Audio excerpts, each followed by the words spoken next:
ইসরায়েলিরা ইরানে আকস্মিক হামলা করে যে ভুল করেছে, শত শত ক্ষেপণাস্ত্র হামলার মধ্য দিয়ে তার জবাব দিচ্ছে ইরান। তেহরানের হামলায় নাকাল তেল আবিবের অবস্থা দেখে অনেকেই বলছে দেশটির এখন ছেড়ে দেমা কেঁদে বাঁচি অবস্থা। কুল কিনারা না পেয়েই তারা শরণাপন্ন হয়েছে যুক্তরাষ্ট্রের। বন্ধু দেশ ইসরায়েলের সেই ডাকে সাড়াও মিলেছে। যুদ্ধে সহযোগিতা করতে এরই মধ্যে রওনা হয়েছে মার্কিন সামরিক নৌবহরের সর্বশেষ সংযোজন ইউএসএস জেরাল্ড আর ফোর্ড। উদ্দেশ্য ভূমধ্যসাগরের কোনো এক নিরাপদ দূরত্বে অবস্থান নেওয়া। মার্কিন সংবাদ মাধ্যম সিএনএন সামরিক সূত্রের বরাতে এসব তথ্য জানায়। RICL TMX, যুগের পর যুগ স্থাপনা থাকে মজবুত।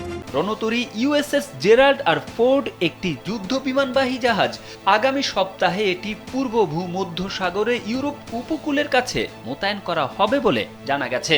মার্কিন নৌবহরে গেল বছর যুক্ত হয় পরমাণু জ্বালানিতে চলা ইউএসএস জেরাল্ড আর ফোর্ড। এটি নির্মাণে যুক্তরাষ্ট্রের ব্যয় হয় $13 বিলিয়ন। এছাড়াও ইরানের চারপাশে অবস্থান জোরালো করছে আরও কয়েকটি মার্কিন যুদ্ধজাহাজ।